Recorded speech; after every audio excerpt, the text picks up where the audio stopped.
ಇನ್ನು ಜೆಸಿಬಿ ಮೇಲೆ ಬೃಹತ್ ಗಾತ್ರದ ಬಂಡೆ ಉರುಳಿಬಿತ್ತು. ಬೆಟ್ಟದ ತಪ್ಪಲಿನ ಜಮೀನಿನಲ್ಲಿ ಜೆಸಿಬಿ ಕೆಲಸ ನಡೀತಾ ಇತ್ತು. ಮಿಡಿಗೇಶಿಯ ಗೊಲ್ಲಹಳ್ಳಿ ಗ್ರಾಮದಲ್ಲಾದಂತಹ ಅವಘಡ.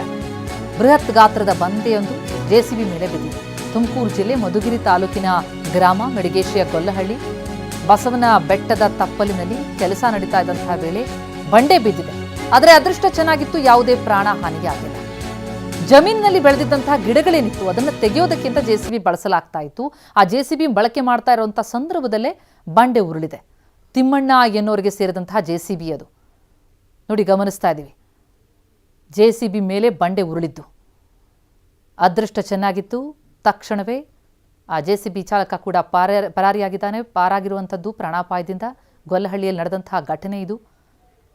ಬಹಳಷ್ಟು ಗಿಡಗಂಟಿಗಳಲ್ಲಿ ಬೆಳೆದಿದ್ವು, ಅದನ್ನು ಕ್ಲೀನ್ ಮಾಡೋದಕ್ಕೆ ಅಂತೇಳಿ ಮುಂದಾಗ್ತಾರೆ.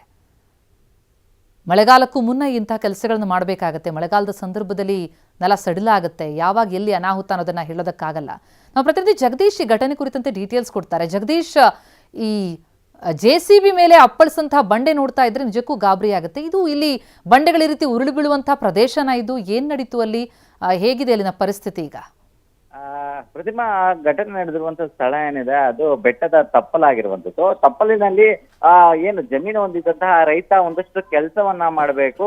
ಭೂಮಿ ಅಂದ್ರೆ ಮಳೆಯ ಸಂದರ್ಭ ಬರ್ತಾ ಇದೆ, ಹೀಗಾಗಿ ಒಂದಷ್ಟು ಬೆಳೆ ಬೆಳೆಯುವಂತಹ ಒಂದು ಕೆಲಸಕ್ಕೆ ತಾನು ಮುಂದಾಗಬೇಕು ಅಂತ ಹೇಳಿ ತನ್ನ ಜಮೀನಲ್ಲಿ ಇರುವಂತಹ ಗಿಡಗಳನ್ನ ತೆಗೆಯುವಂತ ಒಂದು ಕೆಲಸಕ್ಕೆ ಕೂಡ ಮುಂದಾಗಿರ್ತಾನೆ. ಇನ್ನು ಈ ಸಂದರ್ಭದಲ್ಲಿ ಆ ಬೆಟ್ಟದ ಪ್ರದೇಶ ಏನಿದೆ, ಆ ಬಂಡೆಗಳು, ಬೃಹದಾಕಾರದ ಬಂಡೆಗಳು ಏನಿರ್ತವೆ, ಅದರ ಕೆಳಭಾಗದಲ್ಲಿರುವಂತಹ ತನ್ನ ಜಮೀನು ವ್ಯಾಪ್ತಿಯ ಗಿಡಗಳನ್ನ ತೆಗೀಲಿಕ್ಕೆ ಅಂತ ಹೇಳಿ ರೈತ ಮುಂದಾಗಿರ್ತಾನೆ. ಆದ್ರೆ ಈ ಸಂದರ್ಭದಲ್ಲಿ ಆ ಬಂಡೆ, ಬೃಹತ್ ಬಂಡೆ ಏನಿದೆ ಅದು ಕುಸಿದು ಬೀಳುವಂತದ್ದು. ಇನ್ನು ಈ ಸಂದರ್ಭದಲ್ಲಿ ಏನು ಜೆಸಿಬಿ ಈ ಕೆಲಸವನ್ನ ಮಾಡ್ತಾ ಇರುವಂತ ಸಂದರ್ಭದಲ್ಲಿ ಬೃಹತ್ ಬಂಡೆ ಜೆಸಿಬಿ ಮೇಲೆ ಬೀಳುತ್ತೆ.